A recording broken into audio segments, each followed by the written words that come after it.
வெற்றி. தற்போது நமக்கு கிடைத்த தகவல் அடித்து பார்க்கும்பொழுது டெல்லி முதல்வர் தற்போது தேர்வு செய்யப்பட்டு விட்டார். ஆனால் யார் அந்த முதல்வர் என்பது மட்டும் 7 மணி அளவில் தான், 7:30 மணிக்கு சரியாக இன்று இரவு 7:32 மணிக்கு தான் அது அறிவிக்கப்பட இருக்கிறது. பாஜக எம்எல்ஏக்கள் கூட்டத்திலே ஒருமனதாக அவர்கள் அந்த பெயரை முன்மொழிந்த பிறகு அந்த அறிவிப்பு வெளியாகும். ஆனால் அந்த முதல்வர் யார் என்பதை பிரதமர் ஏற்கனவே ஓகே செய்து விட்டார். பிரதமர் இல்லத்தில் நடைபெற்ற ஆலோசனை கூட்டத்திலே பிரதமர், உள்துறை அமைச்சர் மற்றும் பாஜக தலைவர் நட்டா ஆகியோர் எல்லாம் கலந்து கொண்டு இன்று பிற்பகலில் நடைபெற்ற கூட்டத்திலே அதில் முடிவு செய்யப்பட்டு இவர்தான் முதல்வர் தேர்வு செய்து விட்டார்கள். அந்த முதல்வரின் பெயரை அந்த கூட்டத்திலே அறிவித்து ஒருமனதாக எம்எல்ஏக்கள் அவரை பாஜக எம்எல்ஏக்களின் தலைவராக அவரை சட்டமன்ற குழு தலைவராக தேர்ந்தெடுத்து அதை அறிவிப்பார்கள். அதன் பின் அவர்தான் முதல்வர் என அறிவிப்பு அதிகாரப்பூர்வமாக இன்று இரவு 7:32 மணிக்கு அதிகாரப்பூர்வமாக அறிவிப்பு வெளியாகும். அவருடன் நாளை 7 அமைச்சர்களும் பதவியேற்க இருக்கிறார்கள். அதே போன்று சபாநாயகர் யார் என்பதையும் தேர்வு செய்கிறார்கள். எனவே மொத்தமாக 9 பேர், முதலமைச்சர், 7 அமைச்சர்கள் மற்றும் சபாநாயகர் என 9 பேரையும் தேர்ந்தெடுத்திருக்கிறார்கள். நீங்கள் டெல்லிக்கு ராஜா யார் என்பதை பார்த்துக்கொண்டால் 1993க்கு பிறகு தற்போது கிட்டத்தட்ட 27 ஆண்டுகளுக்கு பிறகு பிஜேபி மீண்டும் ஆட்சியை பிடித்திருக்கிறது. 1993ஆம் ஆண்டு 3 முதலமைச்சர்கள் இருந்தார்கள். அப்பொழுது மதன்லால் குரானா, சாகிப் சிங் வர்மா, சுஷ்மா சுவராஜ் 3 முதலமைச்சர்கள் அந்த காலகட்டத்தில் இருந்தார்கள் பிஜேபிக்கு. அதன் பின் தற்போதுதான் பிஜேபி கிட்டத்தட்ட 27 ஆண்டுகளுக்கு பிறகு மீண்டும் ஆட்சியை பிடித்திருக்கிறது. 48 இடங்களை வென்றிருக்கிறார்கள். எனவே நாளை பதவியேற்பு நடைபெறும் போதுதான் நமக்கு முழுமையாக யார் முதலமைச்சராக பதவியேற்கிறார்கள். தற்போது அந்த முதலமைச்சருடைய பதவியேற்பு விழாவுக்கான ஏற்பாடுகள் எல்லாம் தயாராகிவிட்டது. டெல்லியில் உள்ள ராம்லீலா மைதானத்தில் தான் அந்த பதவியேற்பு விழா நடைபெற இருக்கிறது. கிட்டத்தட்ட 30,000 பேர் பங்கேற்க இருக்கிறார்கள். 30,000 பேர் என்பது கிட்டத்தட்ட ஒரு பொதுக்கூட்டம் போல நடத்திருக்கிறார்கள் பதவியேற்பு விழாவை.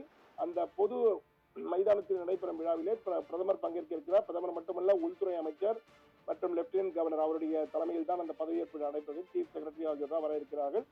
சரியாக 11:12 மணிக்கு விழா தொடங்குகிறது. 12:29 மணிக்கு பிரைம் மினிஸ்டர் வரப்போகிறார். 12:30 மணிக்கு நேஷனல் ஆந்தம் வாசிக்கப்படும். 12:35 மணிக்கு அந்த பதவியேற்பு விழா, அந்த உறுதிமொழி ஏற்பு ஓட் டேக்கிங் சரியாக நாளை 12:35 மணிக்கு பிற்பகல் அந்த பதவியேற்பு விழா நடைபெற இருக்கிறது. அந்த அதிகாரப்பூர்வ அறிக்கை நமக்கு கிடைத்திருக்கிறது தான் தற்போது பார்த்துக் கொண்டிருக்கும். எக்ஸ்க்ளூசிவாக நமக்கு கிடைத்த தகவலை தான் தற்போது பகிர்ந்திருக்கிறோம். எனவே 27 ஆண்டுகள் பிறகு வர இருக்கிறார்கள். ஆனால் யார் முதலமைச்சர் என்பதுதான் தற்போது மிகப்பெரிய கேள்வி. அந்த புதுமுகம், இந்த முறை புதுமுகம் என கூறியிருக்கிறார்கள். ஆனால் இதில் ஒரு ஆச்சரியமான விஷயம் என்னவென்றால், வெற்றி பெற்றவர்களுக்கு கிட்டத்தட்ட 48 எம்எல்ஏக்களில் கிட்டத்தட்ட 44 பேர் புதுமுகங்கள் தான். எனவே யார் வந்தாலும் அது புதுமுகம் தான் இருக்க போகிறது. ஆனால் இந்த ரேஸில் முந்த போவது யார் என்றால் 4 பேரின் பெயர்கள் அடிபடுகின்றன. முதலாவதாக பர்வேஷ் வர்மா. இவர் முன்னாள் முதலமைச்சர் சாகிப் சிங் வர்மாவின் மகன். பர்வேஷ் வர்மாவுக்கு ஆதரவு அதிகமாக இருக்கிறது. அது மட்டுமில்லாமல் ரேகா குப்தா என்ற பெண்மணி, அவரும் இதில் முன்னணியில் இருக்கிறார். இவர் ஏற்கனவே பாஜகவின் மகிழா விங், அதாவது பெண்கள் அணியினுடைய தலைவராக இருக்கிறார். டெல்லி பெண்கள் அணியின் தலைவராக இருக்கிறார். முன்னாள் வட டெல்லியின் மேயராகவும் இருந்திருக்கிறார். எனவே அவருடைய பெயரும் அடிபடுகிறது, ரேகா குப்தா. அதே போன்று சதீஷ் உபாத்யாயா, அவருடைய பெயரும் அடிபடுகிறது. ஆஷிஷ் ஷூட் என்ற அவருடைய பெயரும் அடிபடுகிறது. இந்த 4 ஒருவருக்கு வாய்ப்புகள் அதிகம் என கூறப்படுகிறது. ஆனால் தற்போது புதுமுகமாக அனில் கோயல் என்ற கிருஷ்ணா எம்எல்ஏ, அவர் பெயரும் அடிபடுகிறது. அனில் கோயல், அவருக்கும் வாய்ப்பு இருக்கலாம் என்றும் கூறப்படுகிறது. எனவே யார் என்பது அதிகாரப்பூர்வமாக 7:32 மணிக்கு இந்த இரவு தெரிய வரும். ஆனால் பிரதமர் ஒரு புதுமுகத்தை தேர்வு செய்திருக்கிறார் என்றால் ராஜஸ்தான் மற்றும் மத்திய பிரதேசம் ஆகிய இடங்களிலும் இதே போன்று பாஜக வெற்றி பெற்ற பிறகு நீண்ட இழுபறி, ஒரு வாரம் அங்கேயும் இதே போன்று 2 வாரங்களுக்கு மேல் ஆனது. ஒரு முதலமைச்சரை தேர்ந்தெடுப்ப மெஜாரிட்டி பெற்ற பிறகும் நீண்ட இழுபறி ஆலோசனைகளுக்கு பிறகு ஒரு புதுமுகங்களை அறிவித்தார்கள். அதே போன்று டெல்லியிலும் ஒரு புதுமுகம் பாஜகவின் அறிமுகமாக இருக்க போகிறது என்பதுதான் தற்போது நமக்கு கிடைத்திருக்கும் தகவல்.